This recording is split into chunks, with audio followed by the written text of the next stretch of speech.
Hey, good evening from Area 51 Raceway. So we are going to talk about setting up the front axle on your scratch built car. So right here I have it on the soldering block with pins and have pinned the chassis, and what I've done was got the front tires. Now this is just for illustration because this axle tube is narrower than the back, so these tires are sitting more toward the, more inside or shorter, a shorter width than the back. So I'm just using this as an illustration how you'd set up. So what I've done is got some washers and put them right underneath the guide. I mean, find any, those are just household items I had lying around from mounting TV mounts. They give you a bunch of hardware, and then you could use little nuts like this, or you could use some bushings that you have lying around, which I do have. These are for NSR, I think. I had these lying around, and then I put it, underneath there and pinned it. Whatever you need to do to set your height, to get it level. So right now I'm just looking at it to see how level it looks, and it doesn't look too bad. It looks like it's got a tiny rake. You could also, if you want to go as far as using tiny levels, you can. This is from my Ring camera thing that I got when I was mounting my Ring camera, and they give you these little tools to mount stuff. So obviously this isn't flat, so that's just like an illustration. You could do that and see where you're at level wise. You don't need a level. It's just something I had lying around just to show us, for the heck of it. But if you use your eyeballs, that's just as good. As you can see, that looks pretty good. Now you also see I got popsicle sticks, which I pinned those, and that's to lay the body on, so you can kind of get a general idea how the car is going to look like with the tires and the wheel, the tires and wheels on.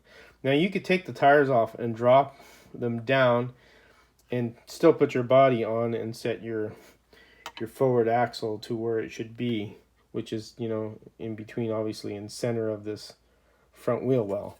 So I did it this way because this is my method, and this is how I usually like to solder it, like that. And you can solder it with those tires. It won't kill it. Obviously you don't put your soldering iron on the tire and then melt it, because then you'll ruin the tire. But it will withstand the heat just fine, as long as you don't sit there and have the iron there for like 5 minutes. Yeah, you're gonna transfer heat all over the place. So I'm gonna get the body and I'm gonna set it on here, and I'm gonna get an idea how it looks like. And it's just for you to visually see what the car is gonna look like when you have it set up. And that looks pretty darn good right there. I like it. Rear tire looks good. The front looks like it's in a good spot also. I think we got a little bit of a winner here. So again, household item, popsicle sticks. Me and my wife eat a lot of popsicles. They're cheap, at Walmart. Eat some of these and you'll have plenty of these to use for other things too, besides putting your stock car body on. You could do different things with popsicle sticks, craft wise for kids. So there's the other side of the car, and you can see, looks pretty darn good also there. And when you get the axle where you want it, the front one, and you get it soldered in, obviously when you put your body on, you're going to be able to move it around to kind of center it as well before you mount it, which is the last part of your build. But that's pretty much it, and that's what you're doing. You can see what it looks like on the inside. Obviously this is not exactly straight. You could also pin the body, and put it on there and put pins there to see what it looks like. And you can see the back. See what it looks like in the back, so you got a visualization of what the car looks like, and just get a good idea on that. So say you have everything set up and you're ready to, you're happy with how you have this pinned up. You can see how I have all this pins on here to keep this from moving around.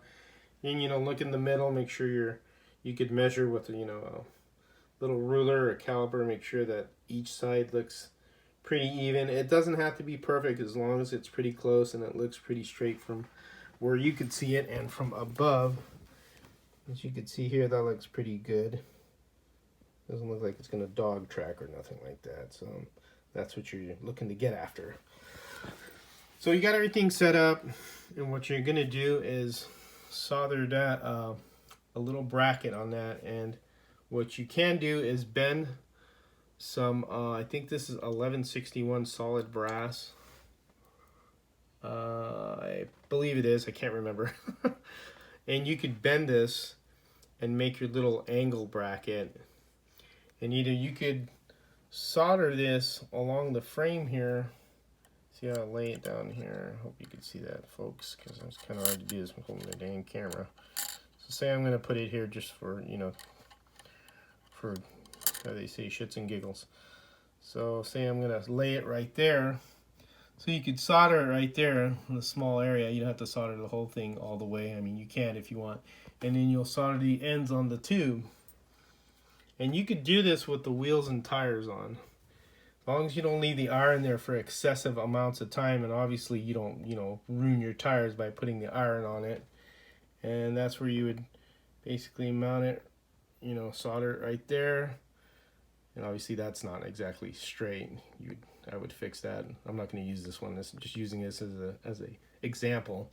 And you'd solder it there, and then solder it along there, and that would be it. And that's your front axle. You're pretty much ready to go. Excuse me, let me refocus there. And that would be it.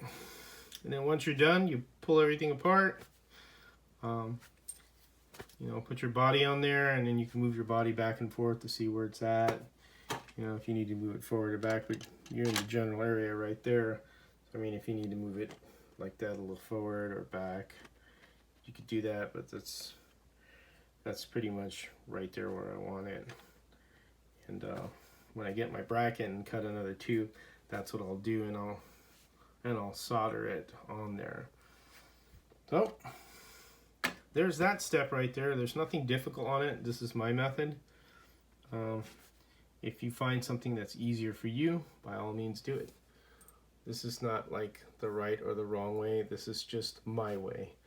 And again, there's nothing difficult to do, nothing difficult about doing this. So say you set it in the wrong position, or you see that it's crooked. That's the one thing nice about brass. You could heat it up and then move it around. It's not gonna do anything. You could just fix your work. And I've done that before, where I saw that it was too far back or too far forward, and then I heated it up and moved it, and then just resoldered it. And again, it's no big deal. But that's pretty much our front axle placement, how I set up.